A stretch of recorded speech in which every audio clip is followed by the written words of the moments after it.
Around this time, every Thursday morning, we check in with our movie critic from Stratford upon Avon, get some film recommendations. We'll hear James's good, bad, and on demand for you this week. First of all, morning, James. How are we feeling? I'm all right, thanks. Just about got my voice back. What were you doing last night? Oh, we were huddled around the TV watching the game, and I think like everyone else cheering England on. And I know there's been some debate over the winning penalty, but I believe I've lived through several dubious decisions that didn't go our way. I'm thinking Lampard in 2010. I'm thinking Rooney sending off in 2006. Various disallowed goals in 98 and 2004, and as a proud English person, I would say it was a penalty. But even if it wasn't, these decisions leveled themselves out, and they went for us yesterday.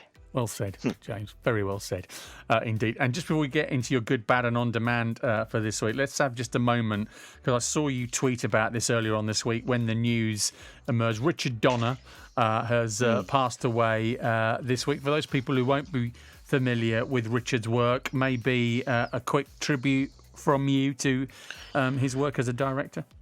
Yes, I was incredibly sad. He was a American film director, most well known for the Superman films with Christopher Reeve, for directing those. But really, just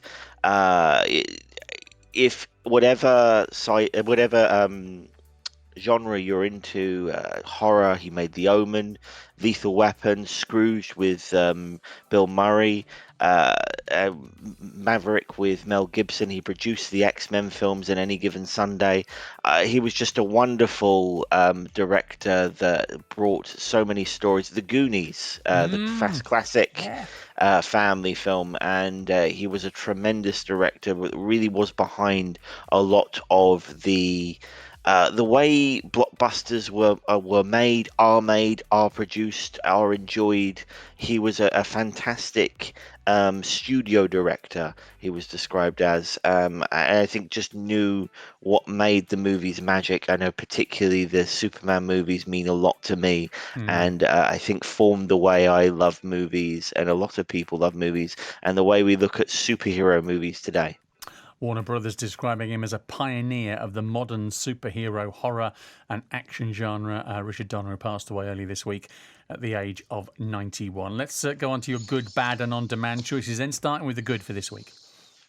It's Black Widow in cinemas and in Disney Plus Premium now. A Marvel spin-off starring Scarlett Johansson as the Avenger who has to go and face her past to save the world from a sinister threat. We have unfinished business. Who's we? Still fits. Family. Back together again. You got fat. Smelly water weight. It's another in the Marvel franchise. Is as good as some of the others? Yeah, I thought this was great fun. It's a Marvel movie through and through. Some action, some humor, the twists and turns. I think it helps that Marvel has been away from the big screen for 2 years since the last Spider-Man film.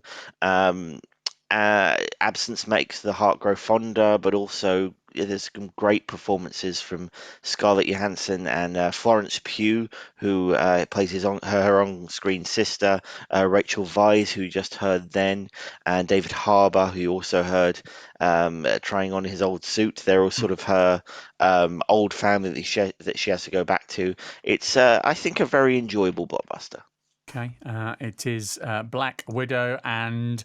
as you say, James, in cinemas and on Disney Plus Premium now. So if that's the good, what's the bad?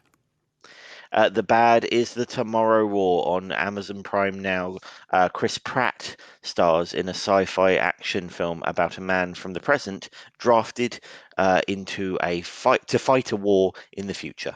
I was trying to save my daughter. If I gotta save the world to save her, then I'm gonna do it. This is the end. The human species will disappear from the face of the earth. We are literally living on borrowed time. Chris, of course, you will know from the previous sci-fi hit as well. But this one, obviously, it's your bad, James. I would suggest that it's not quite made it this time. Yeah, I thought this was a bit tedious. Chris Pratt has that sort of charm that made him a star in Jurassic World and the Guardians of the Galaxy films. But for me, this film was a bit tedious and way too long. Borrows from films like Edge of Tomorrow, and so many other sci-fi films, but nothing seems to come together. I think if it was shorter, maybe didn't focus on quite so many different things at once, the weaknesses wouldn't matter so as much.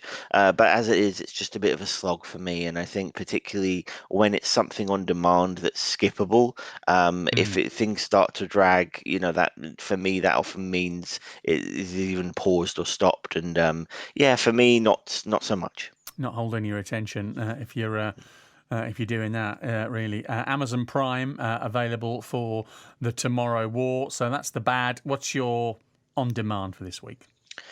My on demand is Bill and Ted Face the Music on Sky Cinema, and now, Bill and Ted are back facing middle age and fatherhood and trying to write a song that will save the universe. Greetings, my excellent friends. Do we know you? I'm Kelly. Wait, you're Rufus's daughter. I am, and I've been wanting to meet you my whole life.